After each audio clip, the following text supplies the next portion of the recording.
When the CEO looked me dead in the eye and said, "You're just a cog in the machine," he had no idea he was talking to the woman who had single-handedly built that machine from the ground up.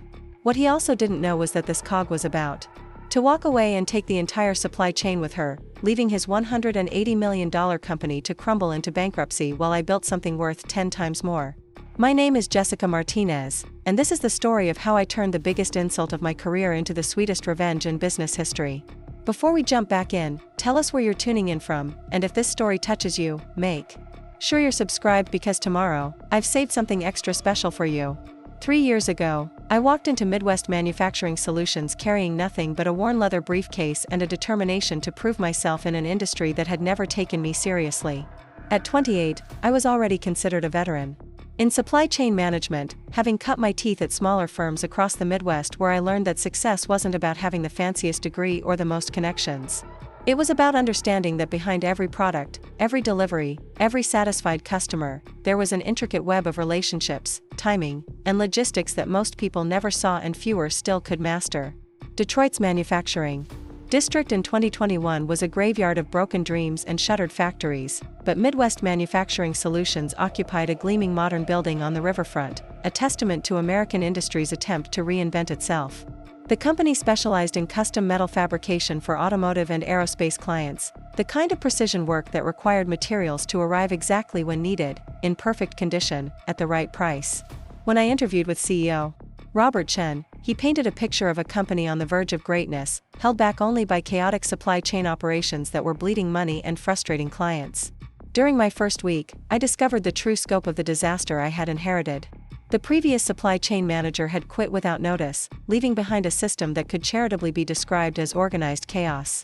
Vendor contracts were scattered across multiple filing systems, delivery schedules existed only in the memories of warehouse workers, and inventory tracking was done on spreadsheets that hadn't been updated in months. Critical materials would arrive weeks late while expensive components sat unused in storage, tying up cash flow that the company desperately needed for growth. Most people would have seen an impossible situation, but I saw an opportunity to build something extraordinary. I had always possessed an unusual gift for seeing patterns where others saw confusion, for understanding how seemingly unrelated pieces could fit together to create something greater than the sum of its parts.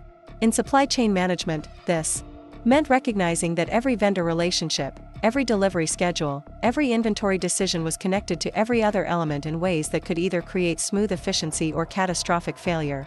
My first month at Midwest was spent living in the warehouse, learning the rhythm of operations from the ground up. I worked alongside forklift operators who had been with the company for decades, absorbing their knowledge about seasonal demand patterns and the quirks of different suppliers. I studied every vendor contract, noting not just the terms and prices but the subtle details that revealed each supplier's strengths, weaknesses, and reliability patterns. I mapped every delivery route, understanding how weather, traffic, and regional factors could impact timing. The breakthrough came when I realized that Midwest suppliers weren't just vendors, they were potential partners who had their own challenges and goals. Instead of treating them as interchangeable sources of materials, I began building genuine relationships. I learned about their production capabilities, their seasonal constraints, their other clients' needs.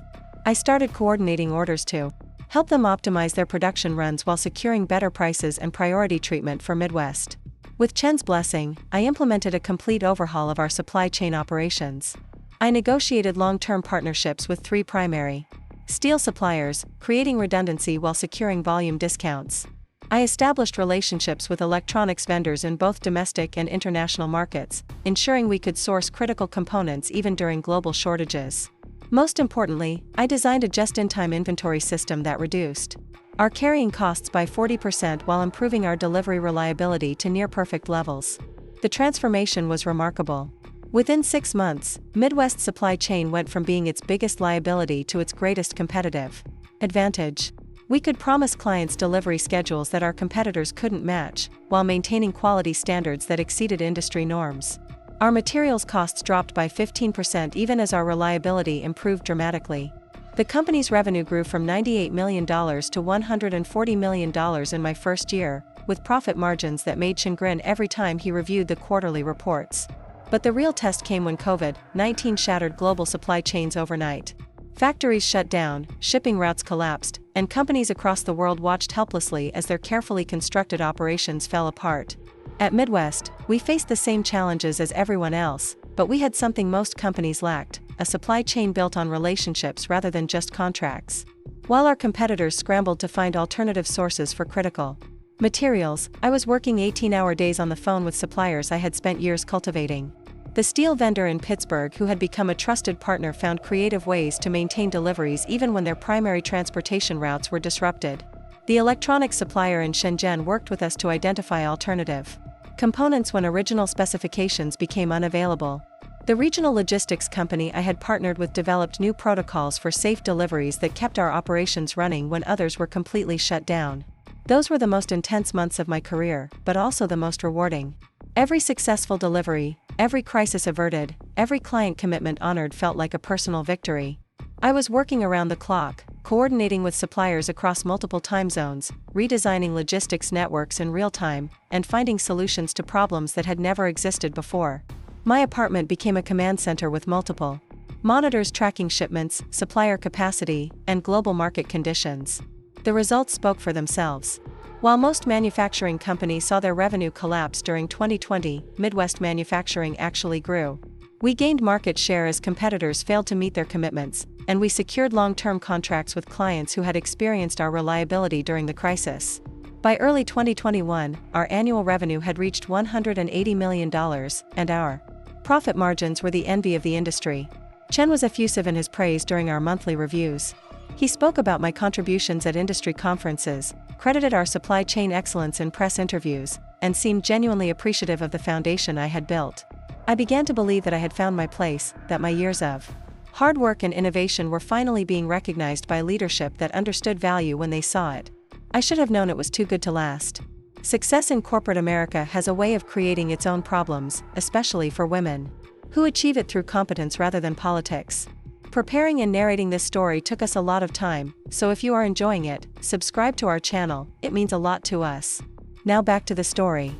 As Midwest grew and gained industry attention, Chen began focusing more on external perception and less on the operational excellence that had made our growth possible.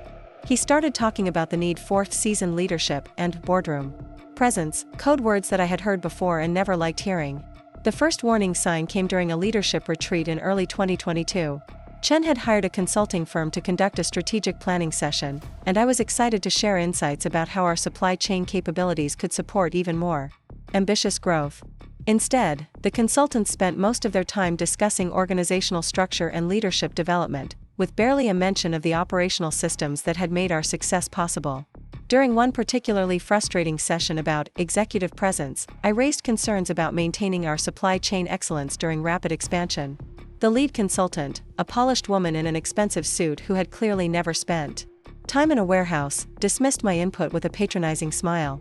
Operations are important, Jessica, but at the executive level, we need to focus on vision and strategy rather than tactical details.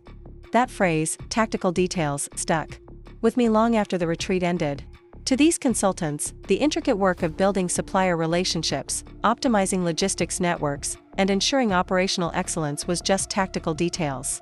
They couldn't see that these details were actually the strategic foundation that made everything else possible. Chen seemed increasingly influenced by this perspective. In our monthly one-on-one meetings, he started asking fewer questions about supply chain performance and more questions about my leadership development goals and executive readiness.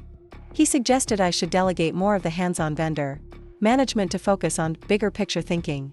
He recommended leadership courses and executive coaching, always with the implication that my current skills, however effective, weren't quite sufficient for the next level. I tried to adapt to his changing expectations while protecting the systems I had built. I attended the leadership seminars he recommended, worked with the executive coach he suggested, and attempted to present my work in the broader strategic terms he seemed to prefer. But I could sense his growing doubt about my suitability for senior leadership, a doubt that seemed to have little connection to my actual performance or results. The tension came to a head during our quarterly leadership meeting in March 2022. Chen had been hinting for weeks about organizational changes and bringing in additional expertise to support our continued growth.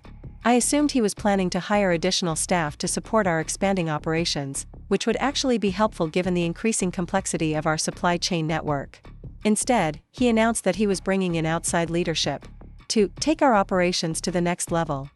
As he spoke about the need for proven executive experience and industry credibility, I felt my stomach sink with the growing realization that these changes weren't about expanding our team. They were about replacing me. The room felt smaller as Chen continued his presentation, explaining how the new organizational structure would position Midwest for its next phase of growth. My 3 years of building the foundation for that growth seemed to evaporate as he described the need for mature leadership with extensive experience managing complex operations at scale. Every euphemism was a dagger, each carefully chosen phrase a repudiation of the value I had created. When he finally announced that Michael Stevens would be joining as Chief Operations Officer, overseeing all supply chain operations, the betrayal was complete. Stevens was a name I didn't recognize, but Chen's description painted him as everything I apparently wasn't: an MBA from Northwestern with extensive experience in operational leadership and a proven track record of scaling manufacturing operations. The fact that this proven track record didn't include any actual supply chain expertise seemed irrelevant to Chen's decision. As Chen outlined my new role as supply chain coordinator, reporting to Stevens, I felt the familiar sting of being diminished despite success. The title was a demotion disguised as a lateral move, the reporting structure a clear signal that my years of building relationships and expertise were now considered subordinate to Stevens' theoretical leadership credentials. Chen spoke about my valuable contribution and important role in the transition, but the subtext was unmistakable: I was being managed out of the leadership I had earned through results. The meeting ended with polite applause and congratulations for Stevens, who would start the following Monday. I smiled and nodded through the pleasantries, congratulated Stevens on his new role, and accepted Chen's thanks for my flexibility during this transition period. But underneath the professional facade, I was calculating what this change really meant for the company I had helped build and the relationships I had spent years nurturing. That evening, I sat in my apartment overlooking the Detroit River, surrounded by the charts and reports that told the story of Midwest's transformation. Revenue growth, cost reductions, delivery performance, client satisfaction, every metric showed the impact of the systems I had created. But none of that seemed to matter in Chen's vision of corporate leadership, where credentials and connections apparently mattered more than competence and results. I wasn't angry yet, that would come later. Instead, I felt a strange sense of clarity about the situation I was facing. Chen had made his choice based on his perception of what leadership looked like rather than what leadership accomplished. He was betting that Stevens' impressive resume would translate into the same results I had achieved through years of dedicated work and relationship building. It was a bet I was confident he would lose, and I was already beginning to plan how to ensure that confidence was justified. The woman who had built Midwest's supply chain from chaos into excellence wasn't going to disappear quietly, and she certainly wasn't going to watch someone else destroy what she had created without taking action. Chen had no idea what he had just set in motion, but he was about to learn that the most dangerous person in any organization is someone who knows exactly how everything works and no longer has any reason to make sure it keeps working for you.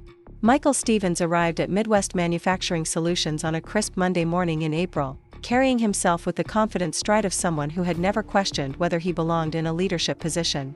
I watched from my office window as he stepped out of his silver BMW, adjusting his expensive tie and checking his reflection in the car window before striding toward the building. Everything about his demeanor suggested a man who viewed this opportunity not as a challenge to master but as a reward he had rightfully earned. Chen had scheduled a company-wide introduction meeting for 10 o'clock, giving Stevens time to settle into what had been the conference room adjacent to my office but was now being converted into his executive suite. The symbolism wasn't lost on me. While I had spent 3 years working from a modest office overlooking the warehouse floor, Stevens would be positioned in the executive corridor with floor-to-ceiling windows and a view of the Detroit skyline. The transformation had happened over the weekend. Facilities management had installed new furniture, upgraded the technology, and even hung artwork that suggested gravitas and authority. Chen had spared no expense in creating an environment that would reflect Stevens' status as a senior executive. A sharp contrast to my functional workspace that prioritized accessibility to operations over executive aesthetics. When the introduction meeting began, Chen's enthusiasm was palpable. He spoke about Stevens with the kind of reverence typically reserved for industry legends, emphasizing his MBA credentials, his experience at Fortune 500 companies, and his track record of transforming operational efficiency. The presentation included a slide deck highlighting Stevens' previous roles, each position at increasingly larger companies with impressive-sounding titles and responsibilities. Stevens himself was polished and articulate, delivering the kind of generic leadership speech that consultants probably taught in executive seminars. He spoke about leveraging synergies, optimizing cross-functional collaboration, and implementing best practices for sustainable growth. His language was fluent in corporate buzzwords but notably light on specifics about supply chain management, vendor relationships, or the particular challenges facing manufacturing operations in post-pandemic markets. During the question and answer session, several employees asked about his experience with the types of suppliers and logistics challenges that defined our daily operations. Stevens deflected these inquiries with confident generalities about applying proven methodologies and bringing fresh perspectives to established processes. He seemed comfortable with his lack of specific expertise, treating it as an advantage. That would allow him to think outside conventional approaches. The most telling moment came when Maria Gonzalez, our warehouse supervisor, asked about his plans for maintaining the supplier relationships that had become crucial to our success during supply chain disruptions. Stevens smiled and spoke about professionalizing vendor management and implementing systematic approaches to supplier evaluation. His answer revealed a fundamental misunderstanding of how these relationships actually worked, treating them as transactional arrangements that could be optimized through better processes rather than personal connections built over years of mutual trust and collaboration. After the meeting, Chen pulled me aside to discuss the transition plan. He was clearly excited about the changes ahead, speaking with the enthusiasm of someone who believed he had solved a problem he had been wrestling with for months. According to his vision, Stevens would focus on strategic planning and high-level relationship management, while I would handle the technical implementation and day-to-day coordination of supply chain operations. The division of responsibilities he outlined was insulting in its implications. Stevens would attend executive meetings, represent the company at industry conferences, and develop long-term strategic plans for operational growth.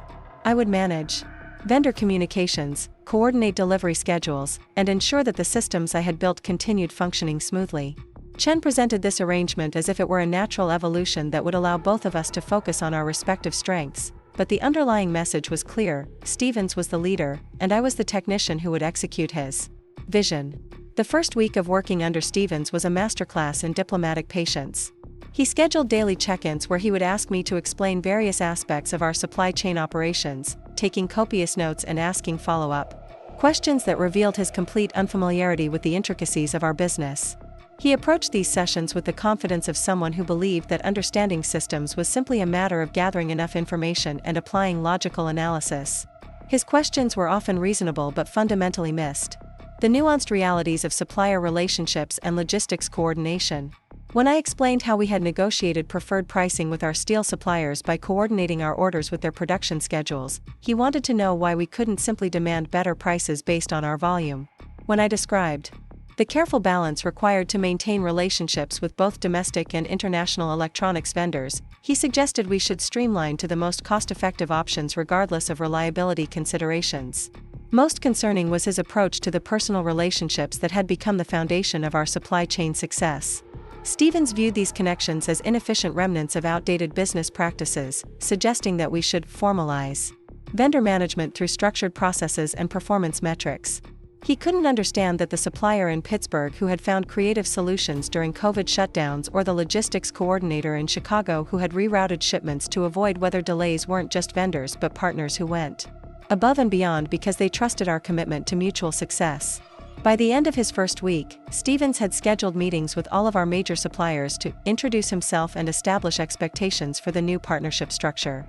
He approached these conversations with a checklist of optimization opportunities, ready to renegotiate terms based on his analysis of market rates and competitive alternatives. The suppliers, many of whom had worked with me for years, were polite but clearly confused by his approach to relationships they had viewed as strategic partnerships rather than simple commercial transactions. The warning signs became obvious during his meeting with Tom Richardson, our primary steel supplier in Pittsburgh. Tom had been crucial to our success during the supply chain disruptions, finding ways to maintain deliveries when other suppliers had completely shut down operations. Our relationship with his company had evolved beyond simple buyer-seller dynamics into a collaborative partnership where we shared demand forecasts and coordinated production planning to optimize efficiency for both organizations. Stevens entered that meeting with a spreadsheet comparing Tom's pricing to various competitors, ready to negotiate better terms based on market analysis and volume commitments.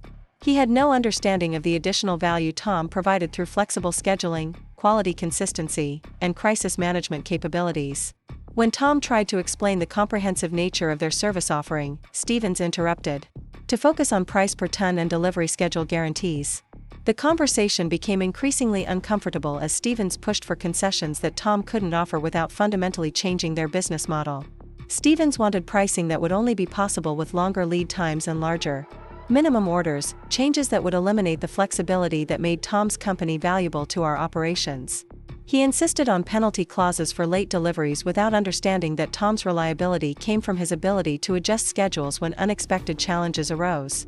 Tom left that meeting shaking his head, stopping by my office afterward to express his confusion about the new direction. "Jessica, I thought we had something good going," he said, settling into the chair across from my desk with the weary expression of someone who had just endured an exhausting negotiation. "This new guy seems to think we're just another commodity supplier. He doesn't understand what we've built together." I found myself in the impossible position of trying to maintain relationships while watching them being systematically damaged by someone who didn't understand their value. Tom was just the first of many suppliers who would express similar concerns over the following weeks as Stevens implemented his professional approach to vendor management. Each conversation left me feeling like I was watching something I had carefully built being carelessly dismantled by someone who couldn't see what made it work. The electronic suppliers were even more bewildered by Stevens' approach. These relationships had been particularly crucial during component shortages, when our vendors had prioritized our orders over larger customers because they trusted our payment reliability and reasonable demand forecasting. Stevens viewed these prioritization arrangements as inefficient favoritism, suggesting that we should demand better treatment based on our volume rather than relying on relationship-based preferences.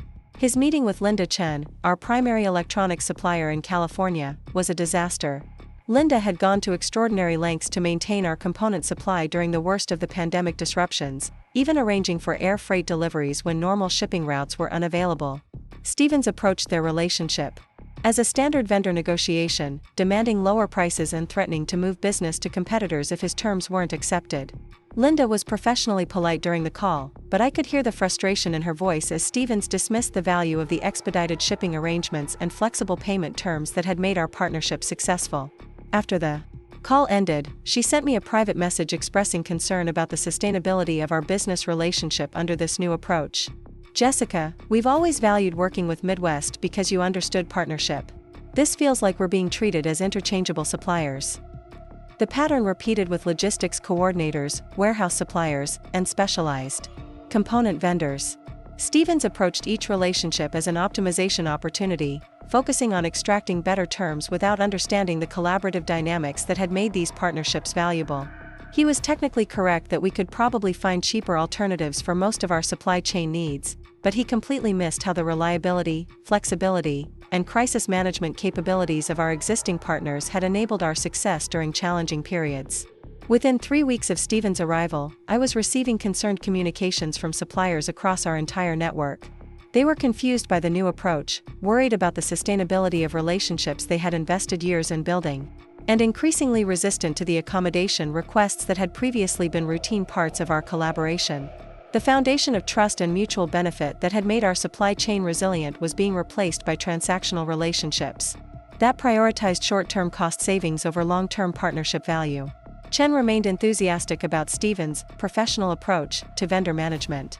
During their weekly reviews, Stevens would present data showing potential cost savings from renegotiated contracts and streamlined supplier relationships. The numbers looked impressive on spreadsheets, but they failed to capture the intangible benefits we were losing through damaged relationships and reduced supplier flexibility.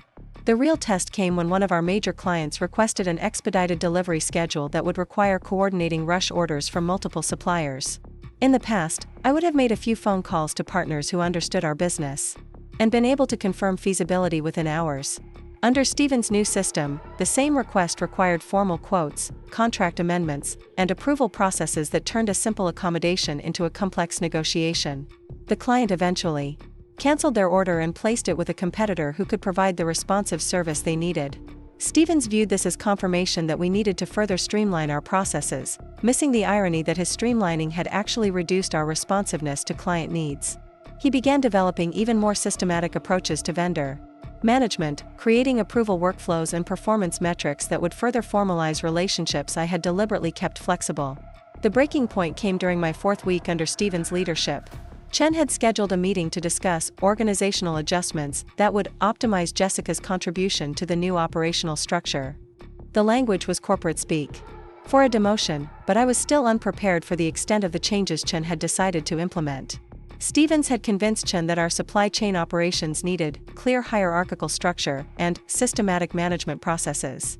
According to their new vision, I would be moved to a smaller office in the lower level of the building, where I could focus on data management and administrative coordination without the distractions of strategic decision-making. My direct relationships with suppliers would be transferred to Stevens' oversight, with my role limited to implementing decisions made at the executive level. The physical relocation was as symbolic as it was practical. The basement office they had selected was previously used for storage, recently cleaned out and equipped with basic furniture that looked like it had been purchased from a discount office supply store. The single window provided a view of the parking garage rather than the operations I had spent years optimizing. Everything about the space communicated that my contributions were now considered routine administrative functions rather than strategic leadership responsibilities. Chen presented these changes as career development opportunities that would allow me to develop new skills in project management and process optimization. He spoke about the arrangement being temporary, suggesting that demonstrating excellence in this new role could lead to expanded responsibilities in the future. The subtext was unmistakable: accept this demotion gracefully, or risk being managed out of the organization entirely. Stevens nodded approvingly throughout Chen's presentation, occasionally adding comments about the importance of right-sizing roles to match organizational needs and ensuring clear accountability structures. He had spent less than a month at the company but spoke with the authority of someone who had designed the entire operational structure. His confidence was remarkable considering he still needed my daily explanations to understand basic aspects of our supply chain operations. The most insulting aspect of the demotion was the new reporting structure they had created. I would no longer have direct access to Chen or other senior leadership, with all communication channeled through Stevens' office. The supplier relationships I had built would be formally transferred to Stevens' management, with my role limited to data entry and schedule coordination. Even my access to financial information about supplier contracts and delivery performance would be restricted to what Stevens deemed necessary for my reduced responsibilities. As Chen outlined these changes, I maintained the professional composure that had served me well throughout my career. I asked clarifying questions about timelines and expectations, took notes on the new organizational structure, and expressed appreciation for the opportunity to contribute to the company's continued success. But underneath the diplomatic facade, I was processing the full implications of what they were asking me to accept. They wanted me to watch silently as Stevens dismantled the supplier relationships I had spent years building. They expected me to provide administrative support for decisions that would undermine the operational excellence I had created. Most significantly, they were asking me to accept that my years of proven success were less valuable than Stevens' theoretical leadership credentials. The conversation ended with Chen expressing confidence that these changes would position Midwest for its next phase of growth. He thanked me for my flexibility during this transition period and my continued commitment to the organization's success. Stevens shook my hand and spoke about looking forward to our collaborative partnership in the new structure. Both men seemed genuinely convinced that they had solved an organizational problem rather than created one. That evening, I sat in my soon-to-be former office, surrounded by the documentation of 3 years of supply chain transformation. Performance charts showed steady improvements in delivery reliability, cost efficiency, and client satisfaction. Supplier agreements reflected the careful relationship building that had made these improvements possible. Financial reports demonstrated the revenue growth and profit margin expansion that had resulted from operational excellence. None of this evidence seemed to matter in Chen's evaluation of leadership potential. Stevens' impressive resume and confident presentation style had convinced him that change was necessary, despite the obvious success of existing operations.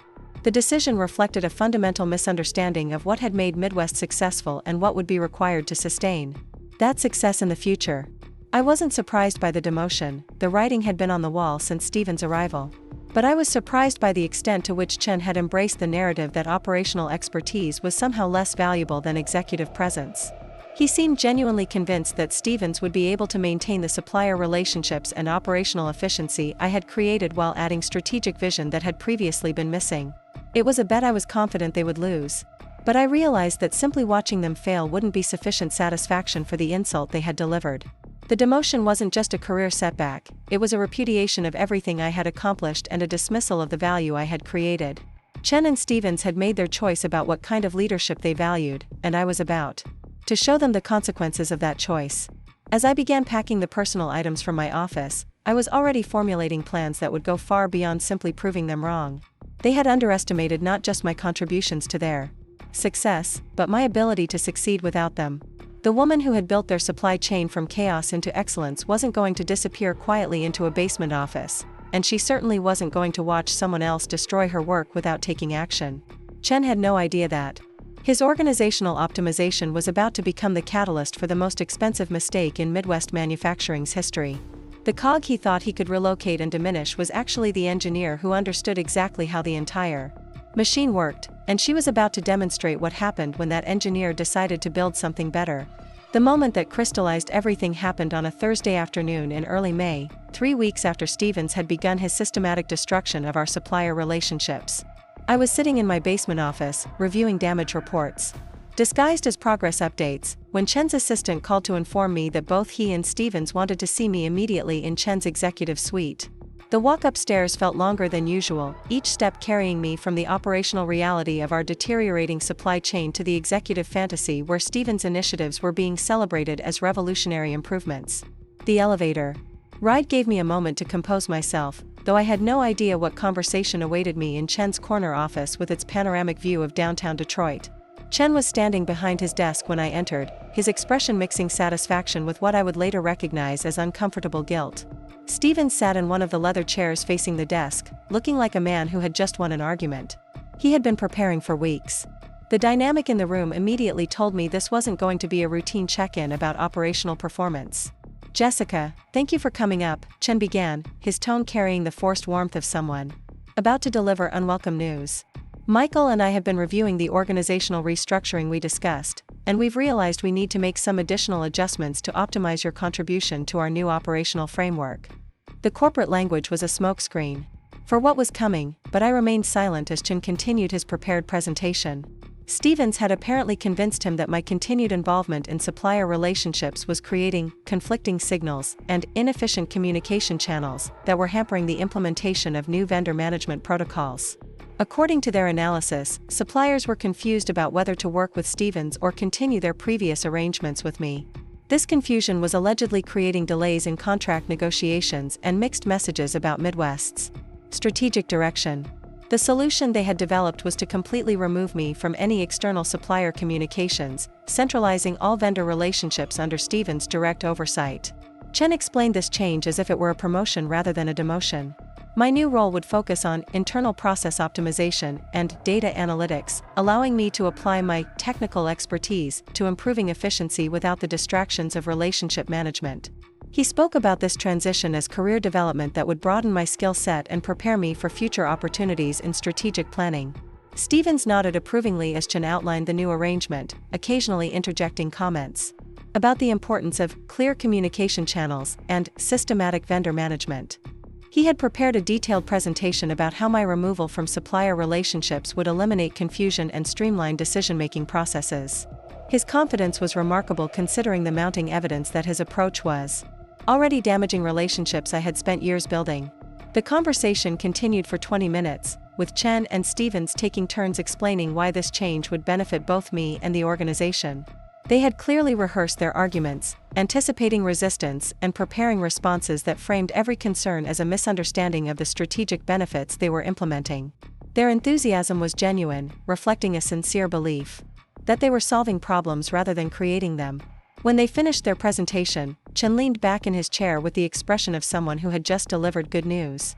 "Of course, we want to recognize the value you've brought to this organization over the past 3 years.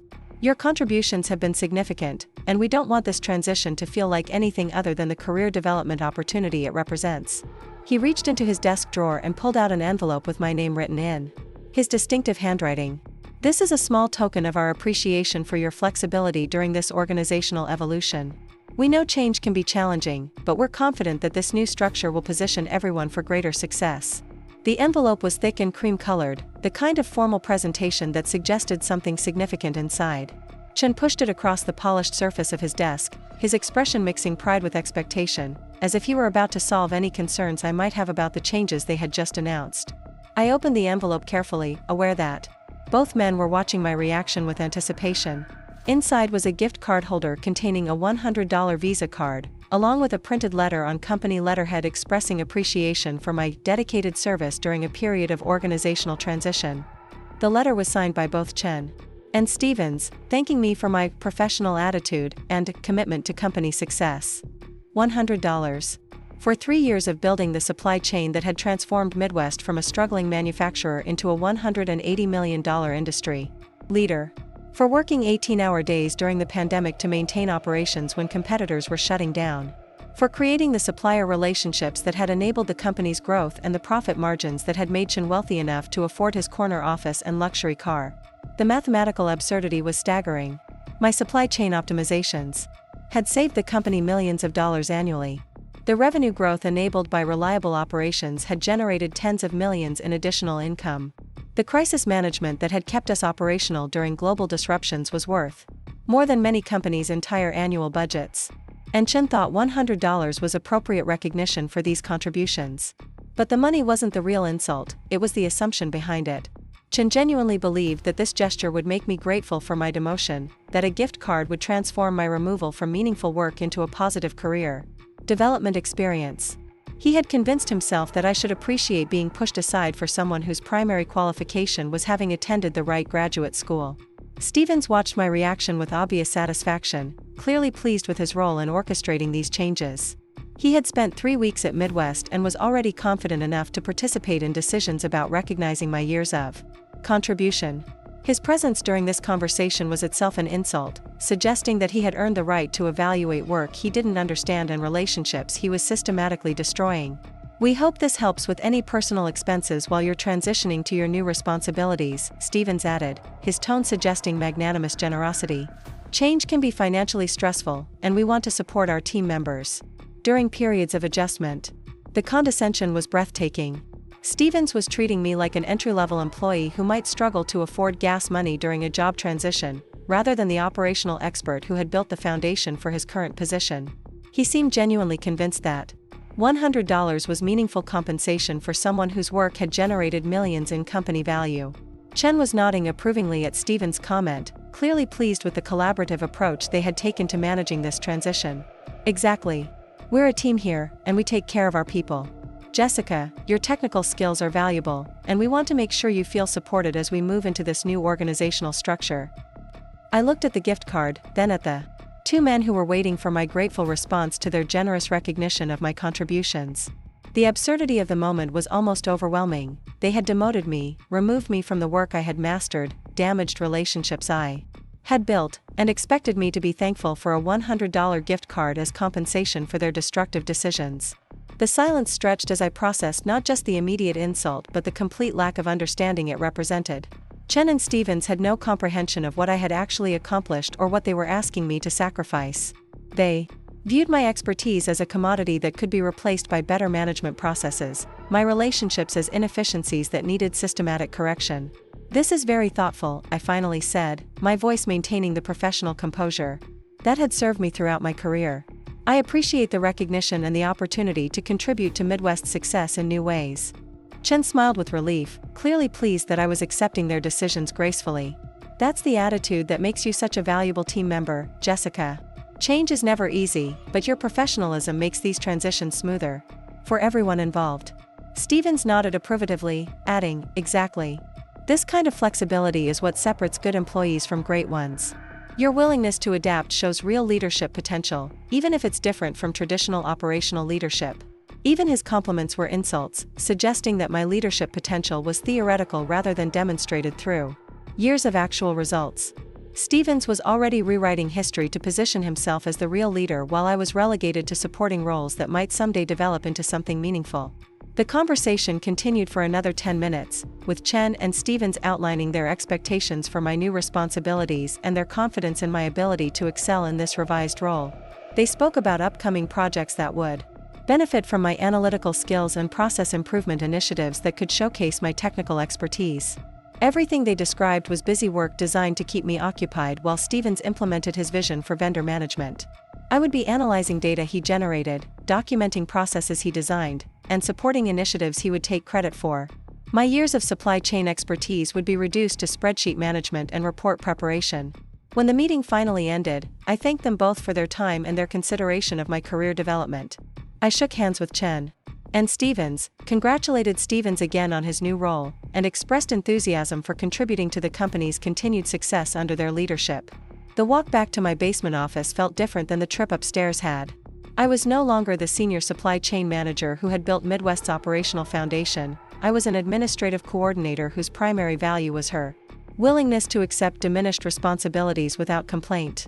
The $100 gift card in my pocket was a constant reminder of how little they valued everything I had accomplished. That evening, I sat in my apartment with the gift card on my coffee table, staring at the plastic rectangle that represented Chen's assessment of my worth to his organization. $100 for transforming his company's operations. $100 for the relationships that had made his success possible. $100 for the expertise that Stevens was now attempting to replicate through systematic processes and vendor management protocols. The insult wasn't just personal, it was strategic. Chen and Stevens had revealed their complete misunderstanding of what made Midwest successful and what would be required to sustain that success. They believed that operational excellence was a process problem that could be solved through better management rather than a relationship problem that required expertise and trust. Their confidence in this assessment was about to become the foundation for the most expensive education in supply chain management that any CEO had ever received. Chen had made his choice about the relative value of relationship expertise versus systematic processes, and I was about to demonstrate the costs of that choice in terms he would understand. The $100 gift card became more than an insult, it became a symbol of everything that was wrong with their approach to business leadership. Chen thought he could purchase my acquiescence to his destructive decisions with a token gesture that revealed his fundamental disconnection from the value I had created. But as I sat there planning my response to their dismissive treatment, I realized that Chen had actually given me something more valuable than money. He had given me absolute clarity about his priorities and his understanding of what made his company successful. He had shown me exactly how little he valued the foundation I had built, which meant I had no obligation to protect that foundation from the consequences of his decisions. The woman who had saved Midwest manufacturing from operational chaos wasn't going to disappear quietly into a basement office, grateful for a $100 gift card and the opportunity to support someone else's implementation of inferior processes. Chen and Stevens had made their choice about leadership, and I was about to show them what happened when they chose poorly. Stevens' systematic approach to vendor management was already showing signs of failure, but he attributed every problem to the need for even more systematic approaches. Chen remained convinced that these growing pains were temporary challenges that would resolve once everyone adapted to the new organizational structure. Neither man seemed capable of recognizing that they were systematically dismantling the operational excellence that had made their confidence possible. The gift card sat on my coffee table like a declaration of war, though Chen and Stevens had no idea they had issued one. They thought they had managed a potentially difficult personnel transition with diplomatic skill and appropriate recognition. They had no understanding that they had just provided the motivation for the most comprehensive demonstration of supply chain expertise in corporate history. I picked up the gift card and examined it more closely, noting the generic design and standard activation instructions. There was nothing personal about it, nothing that suggested any real thought about what might actually be meaningful recognition for years of dedicated work. It was the kind of gift you might give to a casual acquaintance whose name you couldn't quite remember but whose presence you wanted to acknowledge. The impersonal nature of the gesture was almost more insulting than the amount. Chen had reduced 3 years of relationship building, crisis management, and operational innovation to a purchase he could make at any grocery store checkout counter. He had given me the same level of recognition he might offer to a part-time, seasonal employee who had shown up for work consistently. But as I continued staring at that plastic card, I began to see it differently. Chen had unwittingly provided me with the perfect symbol for what I was about to accomplish. The $100 represented his assessment of my value to his organization, but it was about to become the seed money for demonstrating my actual worth in the marketplace. The woman who had built Midwest's supply chain was about to show Chen and Stevens what $100 could accomplish when it was invested by someone who actually understood the value of relationships, expertise, and strategic thinking. They had given me their assessment of what I was worth to them, and I was about to show them what I was worth to their competitors. The next morning, I would begin implementing a plan that would transform their $100 gift card into the most expensive mistake in Midwest manufacturing's history. But that night, I simply sat with their insult, letting it fuel the determination that would drive everything that came next.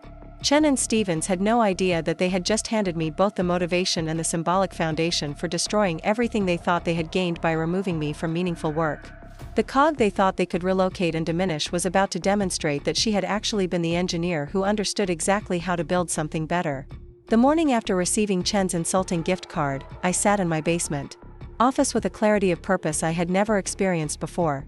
The $100 Visa card was propped against my computer monitor, serving as a constant reminder of how little they valued the expertise that had built their success. But more than that, it had become a symbol of the opportunity they had unknowingly handed me. Stevens had scheduled another meeting with our steel suppliers for that afternoon, and I knew it would be the final straw that would give me the opening I needed. Tom Richardson from Pittsburgh had already expressed his frustration with Stevens' approach, and today's conversation would likely push that frustration into outright rejection of Midwest as a reliable partner. I had no intention of intervening to save Stevens from the consequences of his own incompetence. Instead, I spent the morning doing something I had never done before, documenting every single relationship, contact, and operational detail that made our supply chain function. Not for Stevens or Chen, but for myself. I created comprehensive files on every supplier, including their production capabilities, seasonal constraints, payment preferences, and the personal relationships that had made our partnership successful. The documentation process revealed the true scope of what I had built over 3 years. It wasn't just a list of vendors and contracts, it was an intricate network of personal connections, mutual trust arrangements, and collaborative processes that couldn't be replicated through systematic vendor management protocols. Each supplier relationship represented years of careful cultivation, crisis management, and mutual problem-solving that had created loyalty far beyond what any contract could guarantee. My phone rang at exactly 2:30, just as I was finishing the supplier relationship audit. Tom Richardson's name appeared on the caller ID, and I answered knowing that Stevens' meeting had probably gone even worse than I had anticipated. "Jessica, I need to talk to you directly," Tom said, his voice carrying the frustration of someone who had just endured an impossible conversation. "I don't know what's happening over there, but this Stevens character is asking for things that would put us both out of business." I listened as Tom described the meeting he had just finished with Stevens. The demands had been even more unreasonable than I had expected, pricing reductions that would eliminate Tom's profit margins, delivery schedules that ignored production realities, and penalty clauses that would transfer all risk from Midwest to the supplier. Stevens had approached the negotiation like a corporate raider rather than a partner seeking sustainable collaboration. "He told me that if we can't meet his terms, he'll find suppliers who will," Tom continued. "Jessica, you and I both know that kind of pricing doesn't exist in the current market, not with the quality and reliability standards you've always required. This guy is living in a fantasy world." The conversation continued for 20 minutes, with Tom expressing confusion about Midwest's sudden shift in approach and concern about whether our partnership could survive under Stevens' management. He had always viewed our relationship as a strategic collaboration that benefited both companies, but Stevens was treating it like a zero-sum negotiation where one side had to lose for the other to win. "I've got to ask you directly, Jessica," Tom said as our conversation wound down. "Is this really the direction Midwest wants to go? Because if it is, I'm not sure we can work together anymore. This isn't the company I thought I was partnering with." I found myself at a crossroads that would define everything that came next. I could try to smooth over Stevens' mistakes, preserve the relationship for Midwest's benefit, and hope that Chen would eventually recognize the damage his new COO was causing. Or I could tell Tom the truth about what was happening and let the natural consequences unfold. "Tom, I'm going to be completely honest with you," I said, making a decision that felt like stepping off a cliff. "Stevens doesn't understand what we built together, and Chen doesn't value it. They think vendor relationships are just procurement transactions that can be optimized through better negotiation tactics." The silence on the other end of the line told me that Tom was processing the implications of what I had just revealed. I was essentially confirming his worst fears about Midwest's new direction while simultaneously distancing myself from decisions I had no power to influence. "So what does that mean for us?" Tom asked. "Because I value what we've built, but I can't work with someone who thinks partnership means one side getting everything they want." The conversation that followed changed the trajectory of my career and Midwest's future. Instead of trying to preserve a relationship that Stevens was determined to destroy, I began exploring what a partnership might look like outside the constraints of Midwest's new vendor management philosophy. Tom was interested in working with suppliers who understood collaboration rather than exploitation, and he had been frustrated by the industry trend toward treating vendors as interchangeable commodities.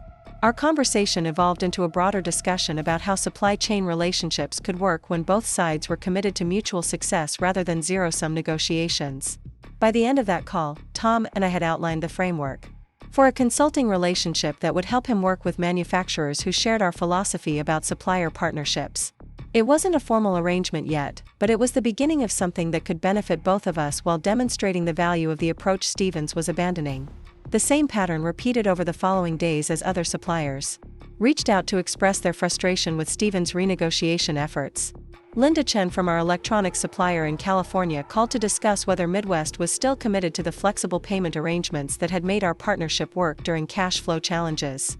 Marcus Johnson from our logistics coordination company wanted to understand whether the expedited shipping protocols we had developed were still valuable to our operations. Each conversation presented me with the same choice: try to preserve relationships for a company that no longer valued them, or explore how those relationships might work in a different context. The decision became easier each time, especially as Stevens continued implementing changes that demonstrated his fundamental misunderstanding of what made our supply chain successful. The breaking point came during Stevens' meeting with our entire supplier network, a video conference he had organized to announce Midwest's new vendor management standards.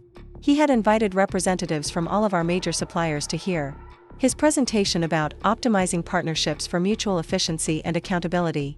I watched the meeting from my basement office, officially included as administrative support, but actually witnessing Stevens systematically alienate every relationship I had spent years building.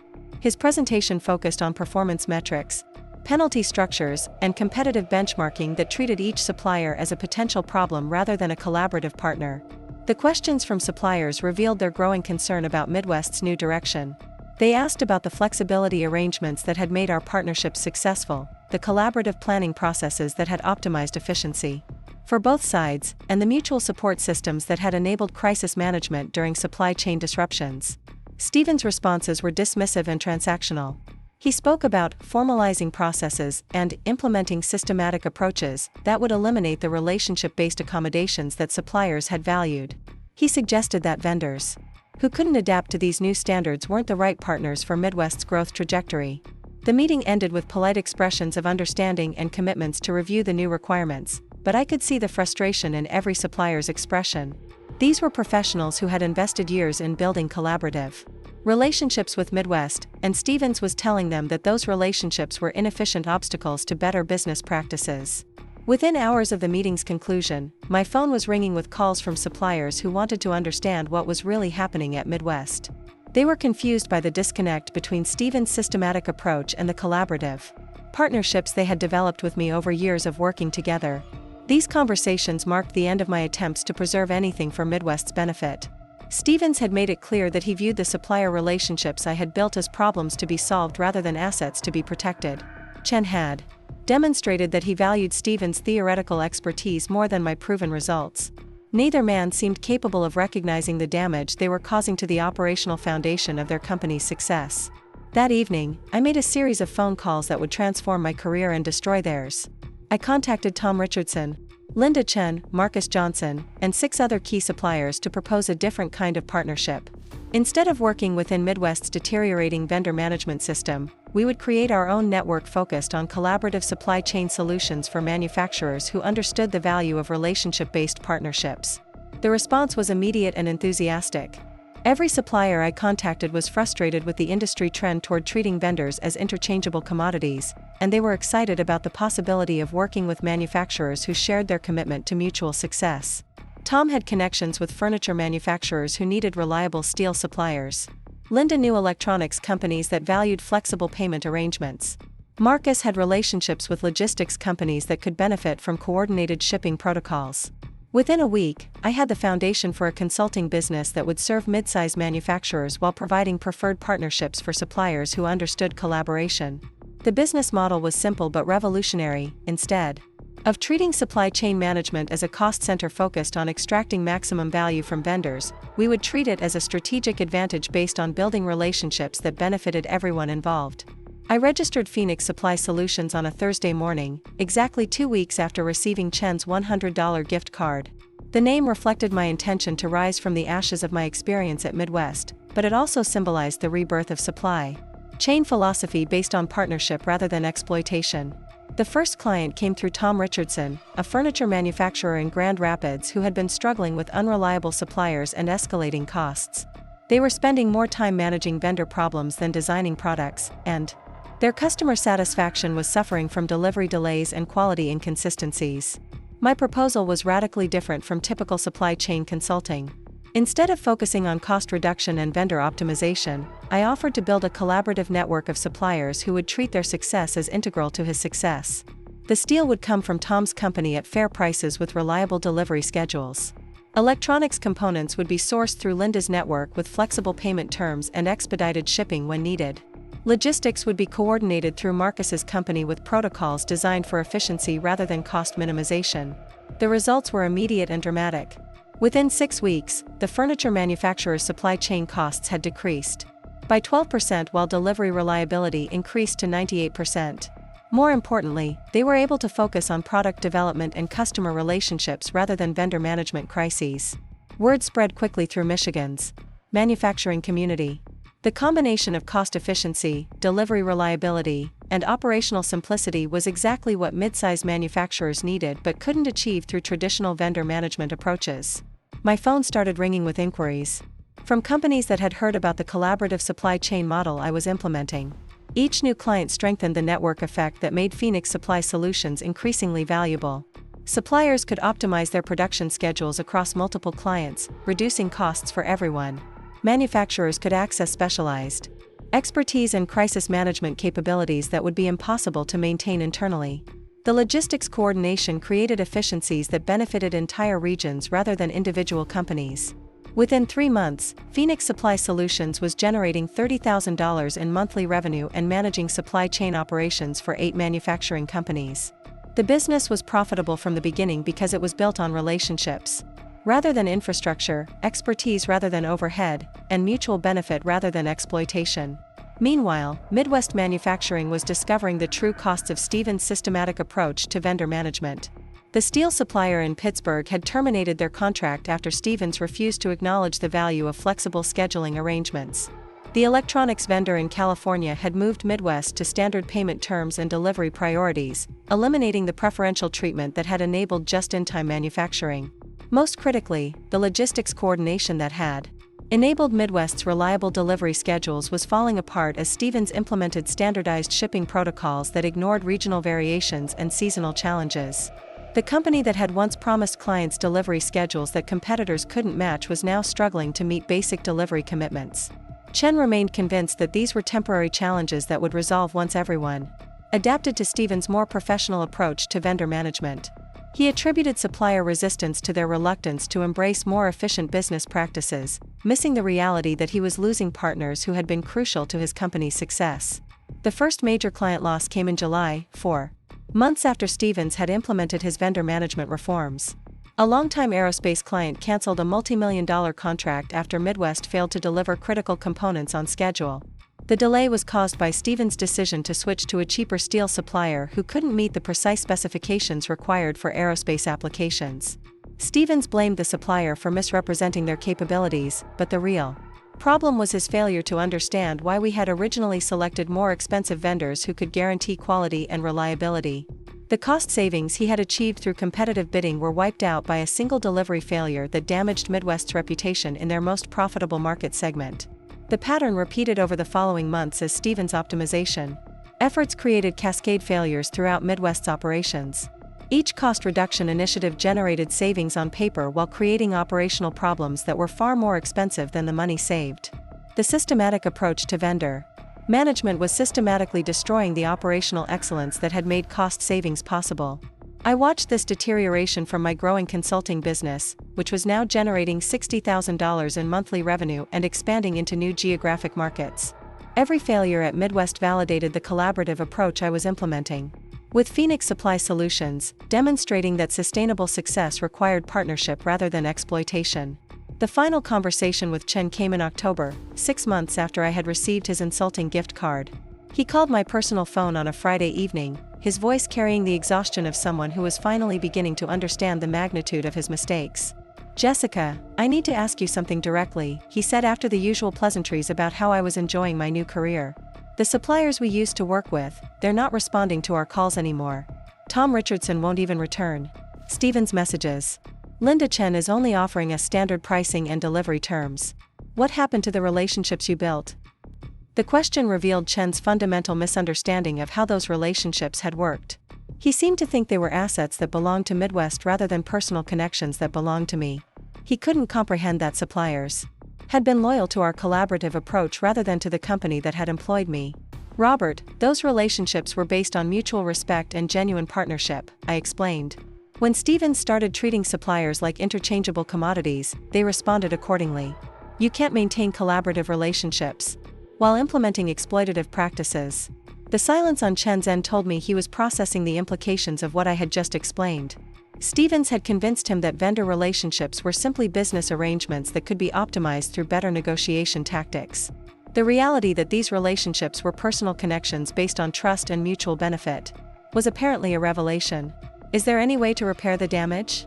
Chen asked, his voice carrying a desperation that I had never heard before. Stevens admits he may have been too aggressive in the renegotiations. We're willing to return to the previous terms if suppliers will work with us again. The conversation that followed was the most satisfying of my career. I explained that the damage Stevens had caused wasn't just about contract terms, it was about trust and respect that couldn't be restored through better offers. Suppliers who had been treated as problems to be solved weren't going to suddenly embrace collaborative partnerships with the same people who had dismissed their value. More importantly, I revealed that most of these suppliers were now working with Phoenix Supply Solutions, providing collaborative partnerships to manufacturers who understood their value. They weren't available to return to Midwest because they had found better opportunities that respected their expertise and treated them as genuine partners. Chen's response was a mixture of shock and admiration that completely missed the point of what had happened. He seemed impressed that I had built a successful consulting business so quickly, treating it as evidence of entrepreneurial talent rather than recognition of the damage his decisions had caused. Jessica, what you've accomplished is remarkable, he said. Would you consider coming back to Midwest as a senior consultant? We could offer you equity participation and complete autonomy over supplier relationships. The offer was extraordinary. Chen was essentially admitting that Stevens had failed while proposing to give me more authority than I had ever possessed as an employee. But his proposal revealed that he still didn't understand the fundamental lesson of what had happened. Robert, I appreciate the offer, but I'm not interested in fixing the problems Stevens created, I replied. I'm focused on building something better with partners who share my values about collaboration and mutual respect. The conversation ended with Chen expressing hope that we might work together in the future and his admiration for what I had accomplished with Phoenix Supply Solutions. He seemed genuinely convinced that our conversation had been a positive networking opportunity rather than a demonstration of how completely he had misjudged the situation. That night, I sat in my home office looking at financial reports that showed Phoenix Supply Solutions was on track to generate over $1 million in annual revenue by the end of its first year. The $100 gift card was still taped to my monitor, a reminder of how Chen had valued my contributions to his success. The mathematics of the situation were staggering. Chen had given me $100 as recognition for building supply chain operations. That had generated millions in cost savings and revenue growth. That $100 had become the symbolic foundation for a business that was approaching $1 million in annual revenue while serving manufacturers who understood the value of collaborative partnerships. More importantly, Phoenix Supply Solutions was proving that supply chain excellence wasn't dependent on exploiting vendors or optimizing relationships for one-sided benefit. The collaborative approach I had always believed in was not only more ethical than Stevens' systematic exploitation, it was also more profitable for everyone involved. The irony was perfect. Chen had removed me from meaningful work because he believed I lacked the strategic vision necessary for senior leadership. Stevens had dismissed the relationships I had built as inefficient obstacles to systematic vendor management. Both men had convinced themselves that they understood business strategy better than someone who had actually built the operational foundation for their success. But while they were implementing their superior approach to vendor management, I was demonstrating that the collaborative philosophy they had rejected was actually the future of supply chain excellence. Every successful client relationship, every satisfied supplier partnership, every efficiency improvement achieved through cooperation rather than exploitation was a validation of everything they had dismissed.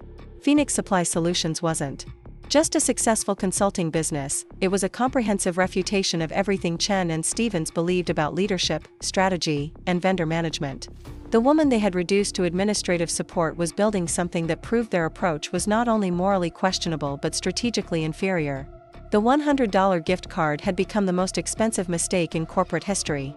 Not because of its monetary value but because of what it represented.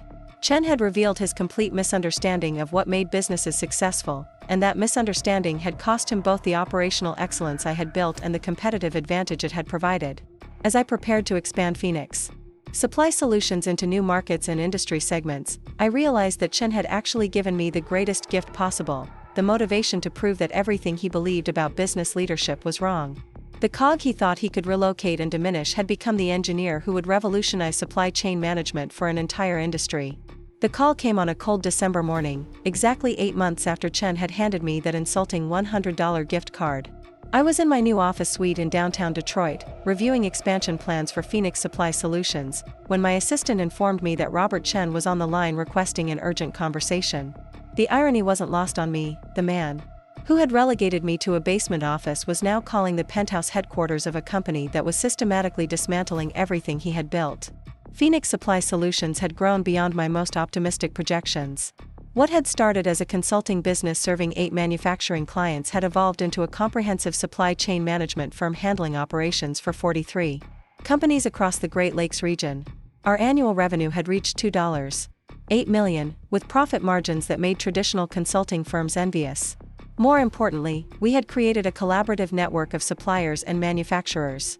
That was redefining how business relationships could work when built on mutual respect rather than exploitation. The success hadn't happened by accident. Every client relationship was built on the same philosophy that Stevens and Chen had dismissed as inefficient sentiment. We treated suppliers as strategic partners whose success was integral to our clients' success. We prioritized long-term collaborative advantages over short-term cost reductions. We invested in relationship building and crisis management capabilities that created resilience rather than vulnerability. The results were undeniable. Our clients experienced average cost reductions of 18% while simultaneously improving delivery reliability to 96%. Suppliers working within our network reported higher profit margins and more predictable demand patterns than they achieved with traditional client relationships. The collaborative approach that Chen had rejected as unprofessional was generating superior results for everyone involved. Meanwhile, Midwest Manufacturing was experiencing the inevitable consequences of Stevens' systematic approach to vendor management. The company that had once been celebrated for operational excellence was now struggling with basic delivery commitments.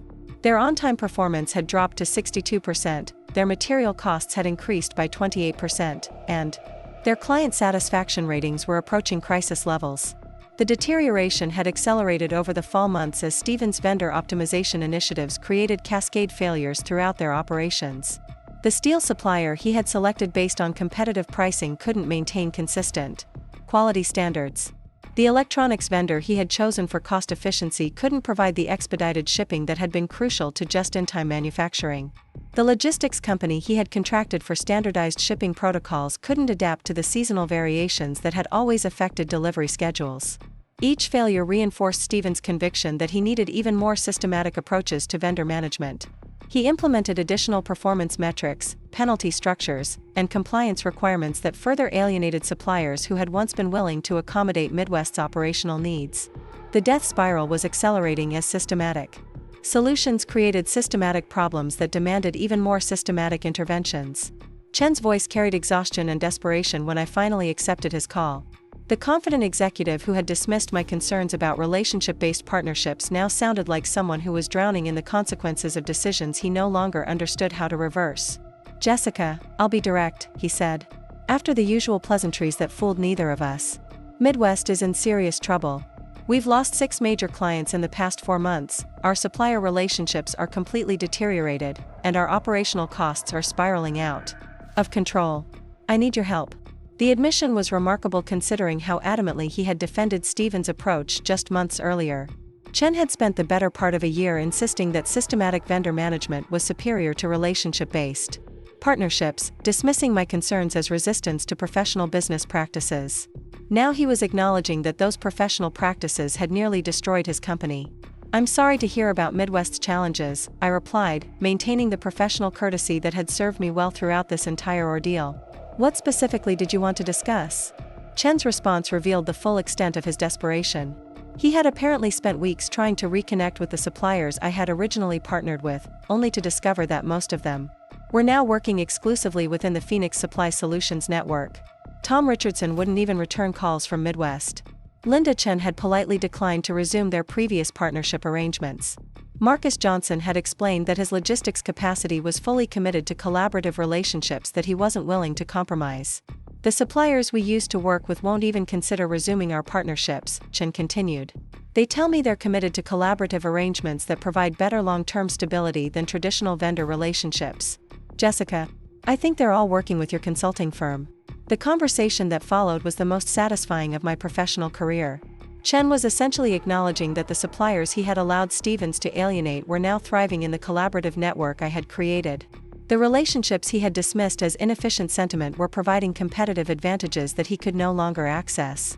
More importantly, Chen was beginning to understand that vendor relationships weren't just procurement transactions that could be optimized through better negotiation tactics.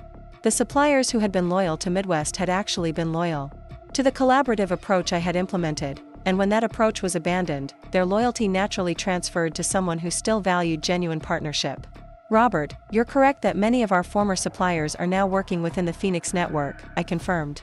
They're finding that collaborative partnerships provide better stability and profitability than traditional vendor relationships. It's exactly what I tried to explain when Stevens was implementing his systematic approach. The silence on Chen's end told me he was processing the implications of what I had just revealed. He was finally understanding that Stevens' vendor optimization hadn't just damaged relationships, it had driven valuable partners into the arms of a competitor who understood their worth. Chen's next question revealed how completely he had misjudged the situation he was facing.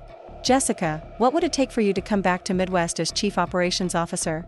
I'm prepared to offer you complete autonomy over supplier relationships, equity participation, and a compensation package that reflects your value to the organization.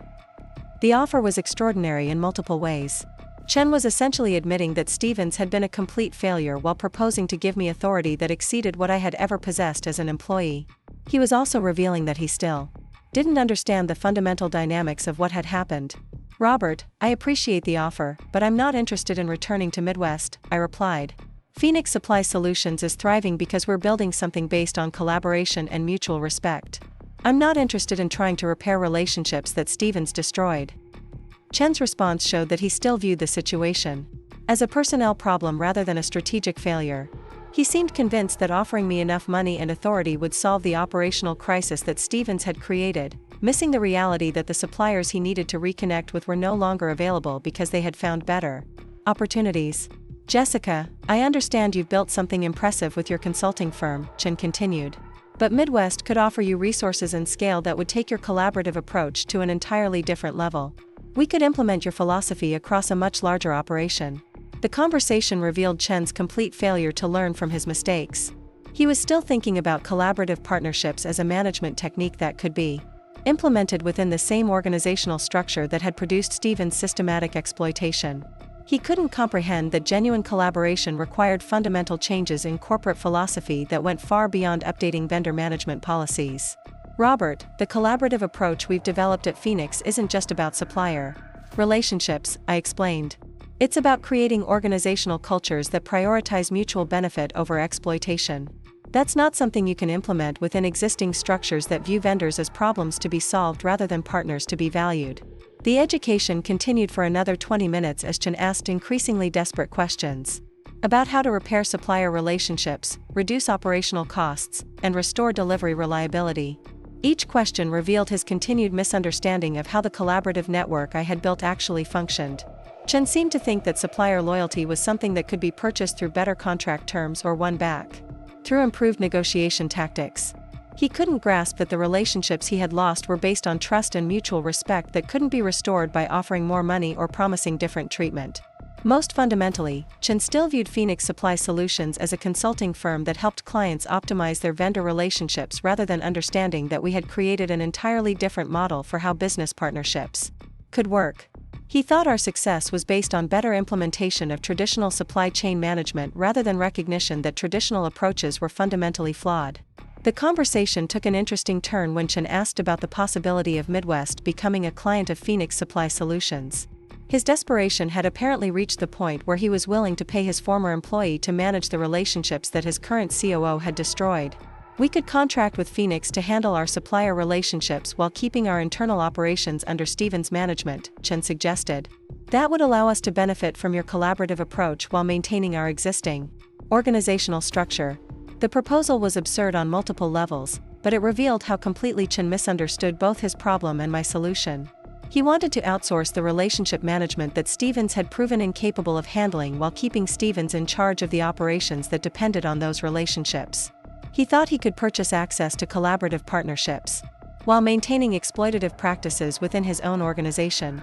Robert, that arrangement wouldn't work for several reasons, I explained.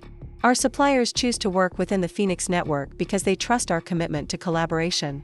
They wouldn't extend that trust to a company that's demonstrated exploitative approaches to vendor management.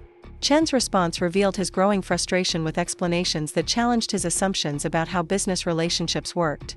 He seemed to think that supplier preferences were arbitrary obstacles that could be overcome through better offers or more persuasive arguments. But if we're paying Phoenix to manage the relationships, why would suppliers care about our internal management approach? Chen asked. They would be working with you, not with Stevens.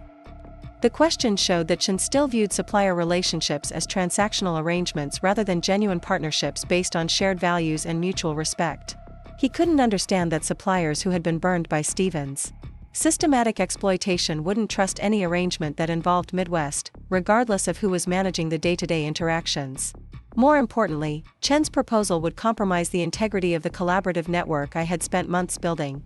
Suppliers who trusted Phoenix Supply Solutions to prioritize their interests would lose that trust if we started representing clients who demonstrated exploitative approaches to business relationships.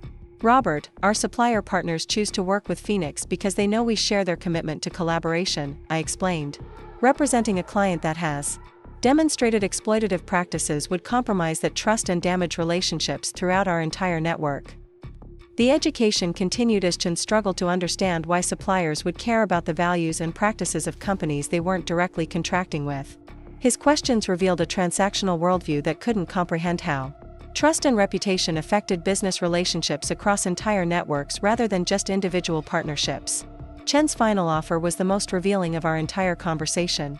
Jessica, what if we acquired Phoenix Supply Solutions? Midwest could purchase your company and implement your collaborative approach as our new vendor management strategy. You would have complete autonomy to run operations according to your philosophy. The proposal was stunning in its arrogance and ignorance. Chen was essentially offering to buy the company I had built as a refuge from his destructive management, while expecting that acquisition to solve the problems his destructive management had created. He thought he could purchase the collaborative network that existed specifically because it operated independently of exploitative corporate structures. Robert, Phoenix Supply Solutions exists because we operate independently of traditional corporate hierarchies that prioritize exploitation over collaboration, I replied. The network we've built would collapse if it became part of an organization that suppliers don't trust. Chen's confusion was genuine and complete. He couldn't understand why suppliers would refuse to work with an organization that offered competitive compensation and professional management practices. His worldview didn't include concepts like trust, reputation, and values-based decision-making that were fundamental to how the collaborative network actually functioned. The conversation ended with Chen expressing hope that we might find ways to work together in the future and his continued admiration for what I had accomplished with Phoenix Supply Solutions. He seemed convinced that our discussion had been a productive exploration of partnership opportunities rather than a comprehensive demonstration of his failure to understand the situation he was facing. That afternoon, I called a meeting of our supplier partners to discuss Chen's inquiry and reaffirm our commitment to operating independently of organizations that didn't share our collaborative values. The response was immediate and unanimous. Suppliers who had found refuge in the Phoenix network had no interest in any arrangement that would expose them to exploitation by companies like Midwest. Tom Richardson's comment captured the sentiment perfectly. Jessica, we work with Phoenix because we know you understand partnership. The moment we start wondering whether you're representing our interests or somebody else's profits, this whole thing falls apart. The meeting reinforced my understanding that the collaborative network we had built was fundamentally different from traditional business relationships. It wasn't just a more efficient way of managing vendor transactions, it was an entirely different approach to how organizations could work together based on mutual respect and shared benefit rather than exploitation and power imbalances. 6. Weeks later, Midwest Manufacturing filed for Chapter 11 bankruptcy protection. The company that had once generated $180 million in annual revenue could no longer meet its operational obligations or maintain the client relationships that had made its growth possible. Stevens had been quietly terminated the previous month, but the damage he had caused was irreversible within the existing organizational structure. Chen's bankruptcy filing included a detailed explanation of the operational failures that had led to Midwest's collapse. He attributed the problems to systematic vendor management challenges and supply chain disruptions beyond our control, avoiding any acknowledgement that these challenges were the direct result of abandoning collaborative relationships in favor of exploitative practices. The press coverage of Midwest's failure was extensive, with industry analysts noting the irony that a company celebrated for operational excellence had collapsed due to basic supply chain management failures. Several articles mentioned that many of Midwest's former suppliers were now working with Phoenix Supply Solutions, a consulting firm founded by Jessica Martinez, who had previously managed Midwest's award-winning supply chain operations. The bankruptcy auction presented an interesting opportunity.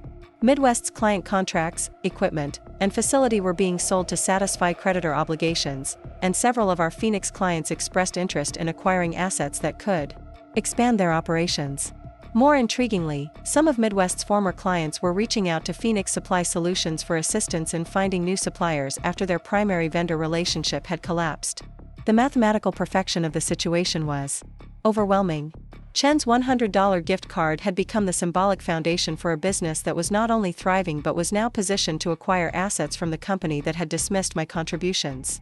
The woman he had reduced to administrative support was building something that proved every assumption he had made about business leadership was fundamentally wrong. Phoenix Supply Solutions submitted a bid for Midwest's client contracts and supplier agreements, not because we needed the assets but because we could provide continuity for manufacturers who had been abandoned by Midwest's collapse. Our bid was accepted unanimously by the bankruptcy trustees, who recognized that Phoenix was the only organization with the relationships and expertise necessary to maintain operational continuity for Midwest's former clients.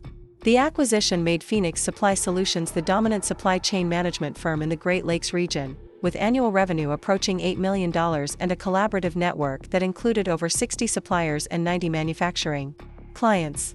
We had grown from a single consultant working from a home office to a comprehensive organization that was redefining how business relationships could work when built on mutual respect rather than exploitation. Chen attended the bankruptcy auction, sitting in the back of the courtroom as his company's assets were distributed to creditors and competitors. When our bid for the client contracts was announced, he turned to look at me with an expression that mixed shock, admiration, and complete bewilderment.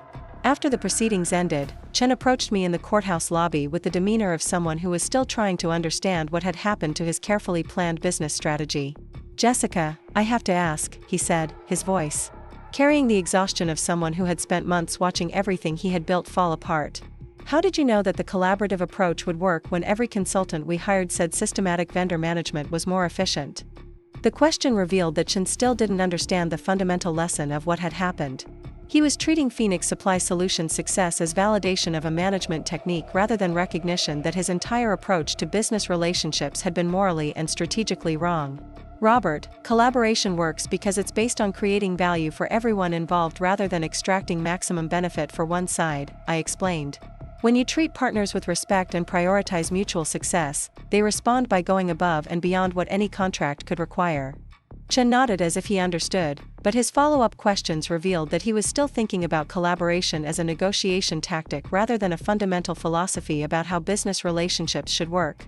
He couldn't grasp that suppliers who trusted Phoenix Supply Solutions weren't just providing better service, they were investing in long-term partnerships that created competitive advantages impossible to achieve through transactional relationships. "Do you think there's any way to rebuild what we had with those suppliers?" Chen asked. "I understand now that Stevens' approach was too aggressive, but surely there's a path back to collaborative relationships." The question showed that Chen still viewed the damage Stevens had caused as a tactical mistake rather than a fundamental violation of trust that couldn't be repaired through better offers or more diplomatic approaches. He seemed to think that acknowledging his errors would be sufficient to restore relationships that had been built over years of consistent collaboration. "Robert, trust is earned through consistent behavior over time," I replied. "The suppliers who work with Phoenix now understand that we'll never treat them as problems to be solved or costs to be minimized. That's not something you can promise after demonstrating the opposite approach." The conversation ended with Chen expressing regret about the decisions that had led to Midwest's collapse and his genuine admiration for what I had accomplished with Phoenix Supply Solutions. He seemed to view our discussion as a learning experience that would inform his future business ventures, missing the irony that those ventures would be competing against the network I had built using principles he had rejected. As I walked out of the courthouse that day, I realized that Chen had never really understood what he had lost when he decided I wasn't suitable for senior leadership. The $100 gift card he had given me as recognition for building his company's operational foundation had become the symbolic seed for destroying everything he thought he understood about business strategy. The woman he had dismissed as lacking strategic vision had demonstrated that his vision was not only morally questionable but strategically inferior. The relationships he had viewed as inefficient sentiment had proven to be the most valuable assets in the entire industry. The collaborative approach he had rejected as unprofessional had become the foundation for the most successful supply chain management firm in the region. Phoenix Supply Solutions wasn't just a business success, it was a comprehensive refutation of everything Chen believed about leadership, strategy, and vendor management. Every satisfied client, every successful supplier partnership, every efficiency improvement achieved through cooperation rather than exploitation was evidence that his approach had been fundamentally wrong. The mathematical poetry was perfect. Chen's assessment of my worth, $100 for transforming his company's operations, had become the foundation for building something worth millions that proved his assessment had been catastrophically incorrect. The cog he thought he could relocate and diminish had become the architect of his industry's future. As Phoenix Supply Solutions continued expanding into new markets and industry segments, I kept Chen's gift card framed in my office as a reminder of how completely wrong people could be about value, leadership, and what makes businesses successful. The plastic rectangle that had once represented his dismissive assessment of my contributions had become a symbol of the most expensive education in supply chain management that any CEO had ever received. The story wasn't over, it was just beginning. The collaborative network we had built was attracting attention from manufacturers across the country who were tired of exploitative vendor relationships and systematic approaches that prioritized short-term cost savings over long-term partnership value. Phoenix Supply Solutions was positioned to revolutionize how supply chain management worked when it was based on respect, collaboration, and mutual benefit rather than exploitation and power imbalances. Chen had unknowingly funded the destruction of everything he thought he understood about business leadership, and the education was going to continue spreading across the entire industry. The $100 gift card had become the most expensive mistake in corporate history, not because of its monetary value but because of what it had motivated me to prove about the future of business relationships. Up next, you've got two more standout stories right on your screen. If this one hit the mark, you won't want to pass these up. Just click and check them out.